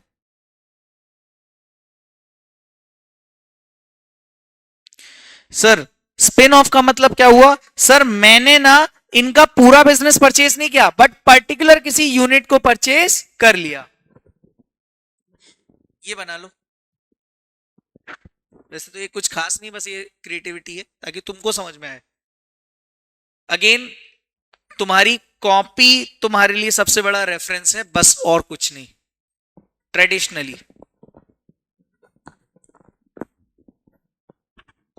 Now what I am trying to say is कि सर अब यहां पे ये स्पिन ऑफ तो हो गया, लेकिन यहां भी दो मेथड्स हैं। दो मेथड डिपेंड करेगा कि यार पीसी तो पे किया। अब एक बात बताना, कुछ शेयर होल्डर ऐसे भी होंगे ना जो आईटीसी में सिर्फ और सिर्फ क्लासमेट वाले सेगमेंट पे पैसा लगा रहे हैं, कुछ शेयर होल्डर सिर्फ सिगरेट पे लगा रहे हैं, कुछ सोप वाले बिजनेस पे ही लगा रहे होंगे। अब मान लो ये जो डॉक्टर लिमिटेड का जो सेगमेंट है D4, डिवीजन नंबर 4, ये डिवीजन नंबर 4 जब सेपरेट हो गया, क्या ना इसे इसके शेयर होल्डर्स को भी तो कुछ दोगे आप, राइट? अब आपने तो उनको हटा दिया, तो अब यहां पे डिपेंड क्वेश्चन आएगा आपके माइंड में, ये जो स्पिन ऑफ हुआ है, इस स्पिन ऑफ में पीसी पेड बाई, एक second, PC paid by HD limited goes to home. किसके पास गया भाई साहब? अब D4 में कंपनी के पास गया या फिर कंपनी के शेयर होल्डर्स को डायरेक्ट चला गया?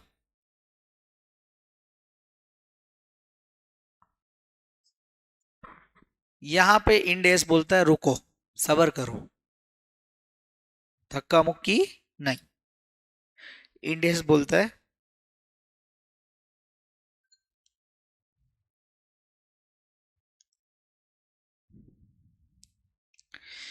PC stays with entity. Entity कौन है? दैट इज अपने एग्जांपल में डॉक्टर, नहीं डॉक्टर लिमिटेड, डॉक्टर ठीक है।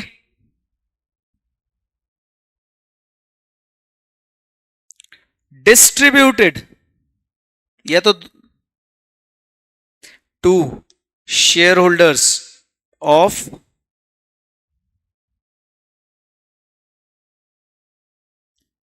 डॉक्टर लिमिटेड,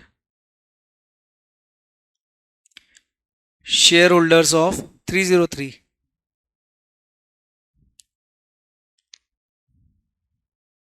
नए नए बच्चे नीचे क्लासरूम नहीं देखते, शेड्यूल सिर्फ देखते हैं।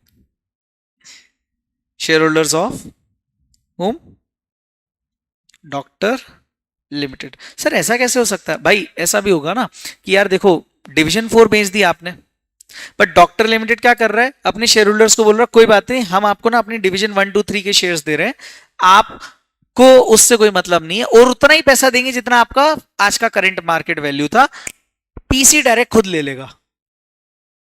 आई बात समझ में? सर ऐसा भी हो सकता है कि भाई डिवीजन हम बंद कर रहे हैं, तो वो जो पैसा देंगे वो आपके अकाउंट्स में आ जाएगा, खत्म। तो डायरेक्टली क्या हो गया? डिस्ट्रीब्यूट कर दिया किसके? शेयर होल्डर्स को। Sir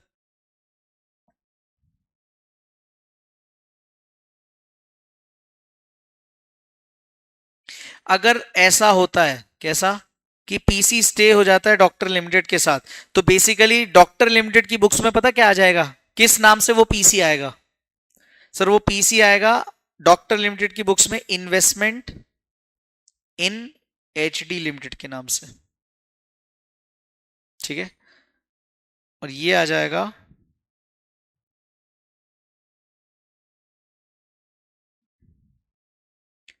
dividend as per Ind AS 105। क्यों सर ये डिविडेंड क्यों होगा? अरे यार आपने डिवीजन ही डिसकंटिन्यू कर दी तो शेयर होल्डर्स के पास जो ये पैसा आ रहा है ये डिविडेंड ही कहलाएगा, इनके बुक्स में तो ये डिविडेंड ही कहलाएगा। बट सर, और ये क्यों हो रहा है, ये डिविडेंड क्यों कहला रहा है? क्योंकि भाई साहब इस सिचुएशन को आप पता क्या बोल रहे हो प्रैक्टिकल लाइफ में? डीमर्जर। और इसको आप क्या बोल रहे हो? Sale of division. याद रहेगा? डीमर्जर क्यों बोलते हैं इसको? Just give me a moment, I tell you. Sir demerger इसलिए इसको बोल रहे हैं क्योंकि हमने ना अपने बिजनेस सेगमेंट से एक यूनिट को डीमर्ज कर दिया, मतलब मर्ज था वो हटा दिया, और हटाया ऐसा कि शेयर होल्डर्स को भी नहीं रखा, शेयर होल्डर्स को डायरेक्टली पेमेंट करा दिया। तो इसको बोलते हैं डीमर्जर, कि जब आप कंपनी से किसी यूनिट को भी हटा रहे हो और उसके शेयर होल्डर्स को भी पे ऑफ कर दे रहे हो, तो that is nothing but the demerger. But यहां पे क्या हुआ, आपने डिवीजन बेचा है, शेयर होल्डर्स अभी भी आपके पास हैं। डिफरेंस समझ में आया? अच्छा, जब पैसा डायरेक्टली आपकी अकाउंट में आया, मतलब कंपनी के पास आया, तो वो आपकी बुक्स में क्या आएगा? मैंने परचेज किया ना, तो investment in HD limited. Yes और नो? याद रहेगा ये? तो ये हो गया अपना टाइप्स। टाइप्स कितने हैं सर? डिपेंड करेगा on the basis of two things. What sir? या तो कंट्रोल कर लिया आपने पूरे इंटायर बिजनेस पे, या फिर किसी पर्टिकुलर यूनिट पे।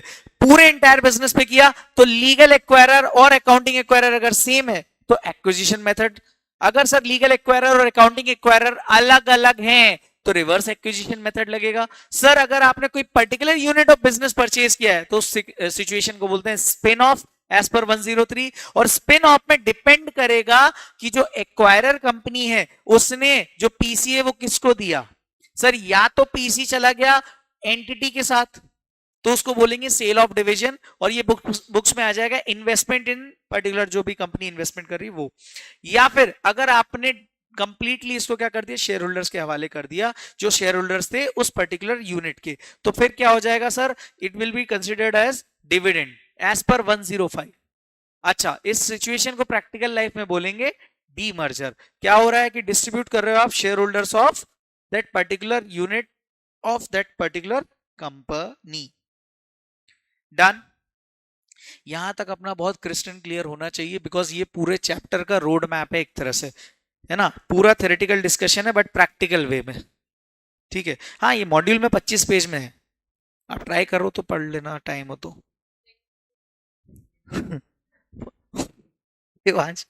25 पेज। हाँ राहुल, एक बार ट्राई करना, जिसका अटेम्प्ट मई 26 में है ना, आराम से ट्राई करो। संस्कार तू तो करना, तेरा अटेम्प्ट मई 26 में है,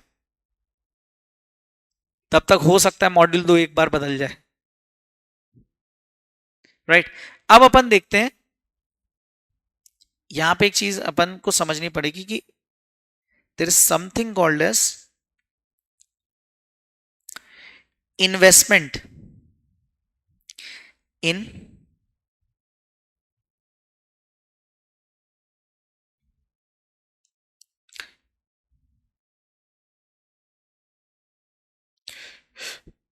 equity shares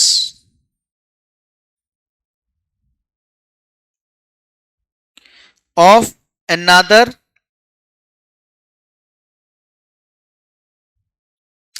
investment in equity shares of another entity.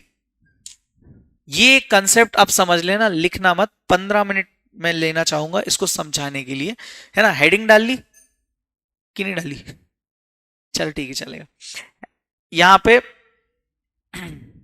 Investment in equity shares of another company. Investment जब भी हम किसी दूसरी, हम एक एंटिटी हैं, हम इंडिविजुअल कभी नहीं है, हाँ, हम एक एंटिटी हैं, और हमने क्या किया, मैंने क्या किया, मैं एक एंटिटी हूं, मैंने एक दूसरी कंपनी की इक्विटी शेयर्स में इन्वेस्टमेंट कर दिया।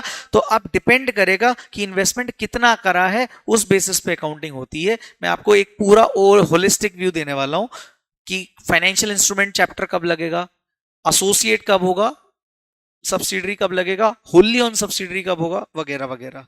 अब आप समझ लो ये चीज, तो फटाफट से इसको देखते चलना कि मैं क्या करने जा रहा हूं।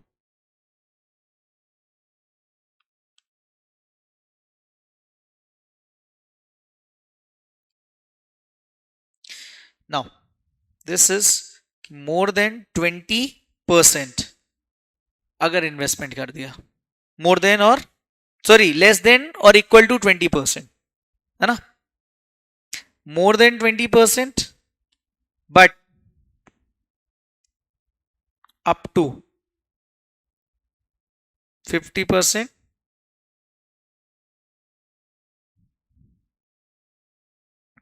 यस और नो, या 50% या उससे अधिक नहीं, बेसिकली मैक्सिमम 50%। तीसरा मोर देन 50%, ठीक है। अब यहां पे क्या हो रहा है सर, जहां पे आपने सिर्फ 20% या उससे कम इन्वेस्टमेंट किया है, वहां आपको दिमाग लगाना ही नहीं है, आप पे एप्लीकेबल हो जाएगा आपकी कंपनी पर इंड एस 109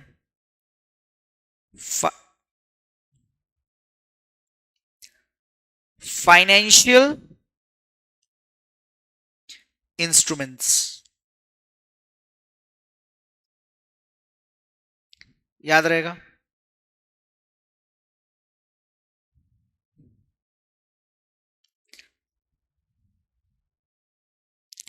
सर आपने इन्वेस्टमेंट किया किसी दूसरी एंटिटी पर, दूसरी एंटिटी पे इन्वेस्टमेंट किया और 20% या उससे 20% से ज्यादा कर दिया, लेकिन मैक्सिमम 50% तक किया, मतलब 30 35 40 21 से लेके जितना भी है 20.5% है तो भी वहां पे क्या हो जाए। अच्छा, जिस कंपनी पे आपने किया ये इन्वेस्टमेंट वो आपकी क्या हो जाएगी,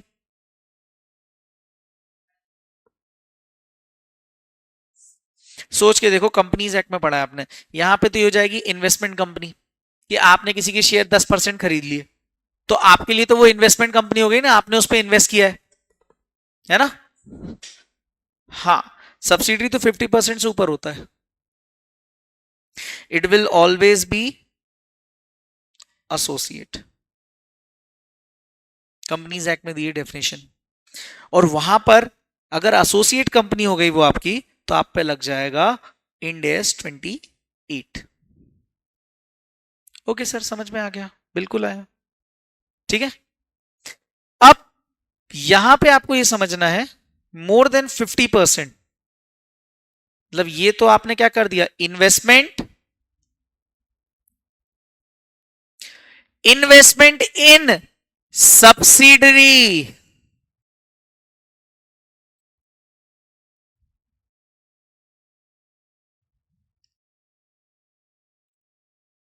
क्योंकि 50% से ऊपर हो गया, बिल्कुल सर हो गया।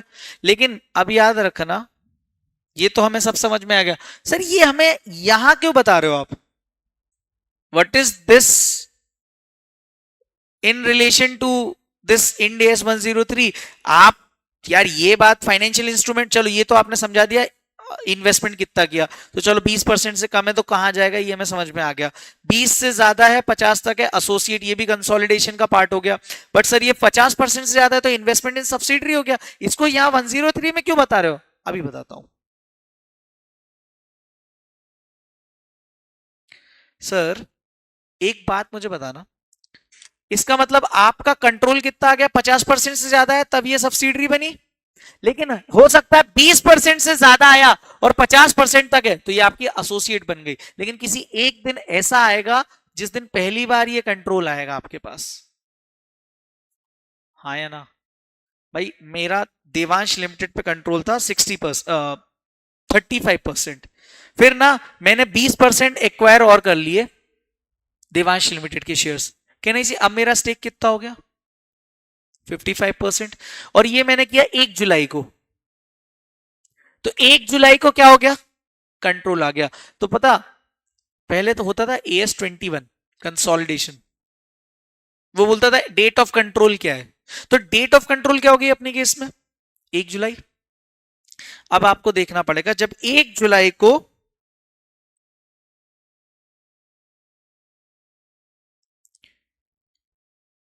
1 जुलाई क्या हो जाएगी, date when we purchase equity shares more than 50%, 1 जुलाई हो जाएगी। और उस दिन आप होल्डिंग हो गए, सामने वाला सब्सिडरी हो गया। इंड एएस की लैंग्वेज में बोलूं, उस दिन आप पेरेंट हो गए, सामने वाला सन नहीं हुआ आपका या डॉटर नहीं हुआ, सामने वाला सब्सिडरी है। ठीक है। अभी क्या होगा, अगर ऐसा हो गया तो उस दिन आपको सबसे पहले क्या करना पड़ेगा दोस्तों, उस दिन आपको सबसे पहले पता क्या करना पड़ेगा, आपको इनिशियल रिकॉग्निशन करना पड़ेगा सब्सिडरी का। यस और नो? मतलब आपकी बुक्स में सब्सिडरी की एंट्री हो जाएगी। अभी तक वो एज एन एसोसिएट थी, अब वो सब्सिडरी हो जाएगी। सब्सिडरी की जैसी एंट्री हुई, या मान लो आप, ऐसा भी हो सकता है ना, आपने आज तक किसी कंपनी में कुछ परचेस किया ही नहीं, देवांश लिमिटेड ने सडनली 60% स्टेक एचडी लिमिटेड का परचेस कर लिया 31 अगस्त को, तो 31 अगस्त को उसने कितना परचेस किया, तो देवांश लिमिटेड की बुक्स में एक एंट्री आएगी इनिशियल रिकॉग्निशन की, जिससे ये जाहिर हो जाएगा कि इन्होंने 60% एक्विजिशन किया है, किसका, एचडी लिमिटेड का, और 1000 करोड़ रुपए दे दिए। सर ये जो इनिशियल रिकॉग्निशन होगा किस डेट पे होगा, ऑन डेट ऑफ कंट्रोल पर होगा यार, यस और नो? और सर ये जो ऑन डेट ऑफ कंट्रोल पे हो रहा है, ये जो पहली बार इनिशियल रिकॉग्निशन हो रहा है, ये एज पर इंड एस 103 हो रहा है। सर क्यों, सोच के देखो, बिजनेस एक्वायर किया आपने, बिजनेस एक्वायर किया मतलब कहना इसे, अब आप उसके पेरेंट हो गए, वो आपका या तो सब्सिडरी होगा या वो एसोसिएट होगा। और अगर वो सब्सिडरी या एसोसिएट हुआ तो 28 में जाओगे, सब्सिडरी हो गया तो आपको 103 में आना है। हाँ,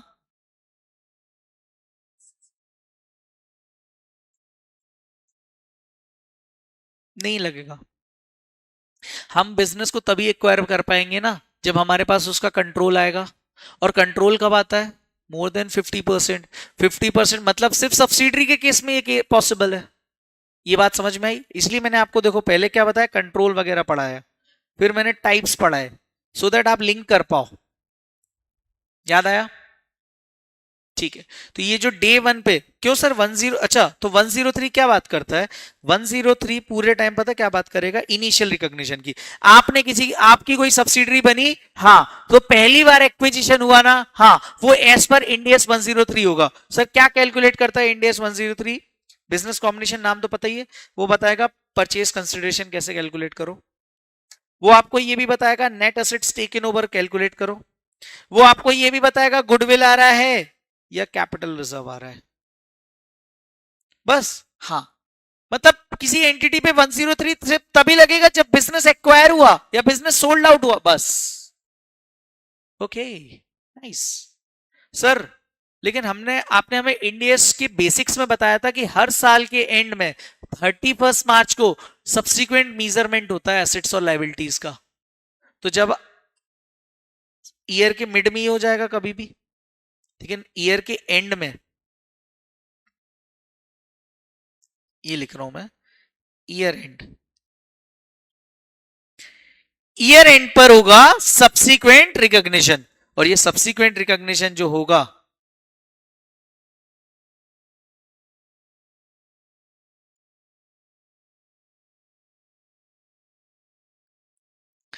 ये हो जाएगा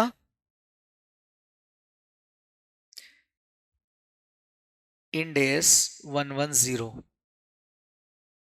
कंसोलिडेशन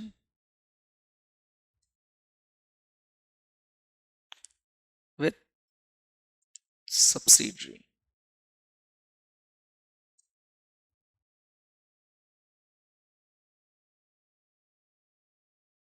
याद आया? याद क्या मतलब, समझ आया? हाँ, यस,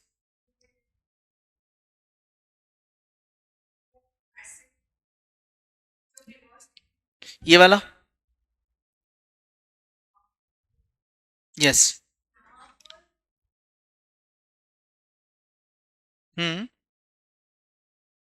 50% ही होगा ना, या उससे अधिक। अच्छा सर ये ऐसा हो सकता है क्या, 100% एक्वायर कर लो, हाँ तो भी, तो भी तो सर एक बात बताइए कि क्या ये जो कंसोलिडेशन विद सब्सिडरी है, ये जो कंसोलिडेशन विद सब्सिडरी है, इस पे क्या लग जाएगा? इंड एस 110 लग जाएगा, इस पे लग जाएगा इंड एस 110। ये कब लगेगा? सब्सिक्वेंट रिकॉग्निशन पे। ये ऑलरेडी सब्सिडरी जिस दिन बनी, जिस दिन कंट्रोल, सब्सिडरी कब बनेगी? डेट ऑफ कंट्रोल पर। डेट ऑफ कंट्रोल पर सब्सिडरी बनी, उस दिन 103 लगेगा, और जैसे ही ईयर एंड आएगा तो सब्सिक्वेंट रीमेजरमेंट होगा और उस दिन 110 लगेगा। That is consolidated financial statement. Okay, तो ये चार्ट बहुत इंपॉर्टेंट है। यस, अब आप सोचो इसमें 5 चैप्टर कवर हो गए आपके। आपका फाइनेंशियल इंस्ट्रूमेंट, अगर 20% या उससे कम इन्वेस्टमेंट किया है आपने, अगर आपने 20 से ज्यादा और 50 से कम किया है या 50 तक भी किया है, तो आपकी वो एसोसिएट हुई, तो भी आप पे एसोसिएट वाला end S consolidation in case of associates, that is end S 28। और अगर आपने 50% या उससे ज्यादा, 50% से ज्यादा अगर किसी कंपनी में इन्वेस्ट किया है, 50% से ज्यादा मैं बोल रहा हूं, मोर देन 50%, तो वो हो जाएगा इन्वेस्टमेंट इन सब्सिडरी, बिकॉज सामने वाली कंपनी क्या बन गई? सब्सिडरी। और सब्सिडरी कब बनेगी? जिस दिन आपका कंट्रोल एस्टैब्लिश होगा। और कंट्रोल कब एस्टैब्लिश होगा? जब मोर देन वोटिंग पावर कितना हो जाएगा? 50%। Also power in composition of board of directors, including share way, including potential equity shares. याद रखना, इन्वेस्टमेंट इन सब्सिडरी जब हुआ तो पहली बार 103 एप्लीकेबल होगा, और दूसरी बार जब उसका सब्सिक्वेंट मेजरमेंट होगा तो सब्सिक्वेंट रिकॉग्निशन के टाइम पर 110 एप्लीकेबल होगा। याद रहेगा? अच्छा, 103 में हमें सिर्फ 4 चीजें सीखनी है हर बार। परचेज कंसिडरेशन क्या होगा, नेट एसेट्स टेकन ओवर क्या होगा, लीगल एक्वायरर क्या होगा, अकाउंटिंग एक्वायरर। इन दोनों के बेसिस पर मेथड डिसाइड होगा कि कौन सा मेथड एप्लीकेबल है। यहां तक डन? आया गया? ओके, चलो लास्ट मैं आपसे ये पूछूंगा, अगर कंसोलिडेशन जब हो रहा है, जरूरी है कि कंट्रोल सिर्फ 50-60% ही हो, 70% हो, 80, 100% कंट्रोल भी है? मतलब सामने वाली क्या हो गई? Wholly owned subsidiary. सर जब होली ऑन सब्सिडरी वो हो जा रही है आपकी, क्या हो जा रही है? होली ऑन सब्सिडरी अगर वो आपकी हो जाती है, तो भी मैं आपको क्या बोलूंगा? वो क्या हो जाएगी आपकी? इनिशियल रिकॉग्निशन तो 103 बिजनेस कॉम्बिनेशन के थ्रू ही होगा, बिकॉज आपने बिजनेस एक्वायर किया है सामने वाले का, और सामने वाले पे कंट्रोल ऑब्टेन कर लिया।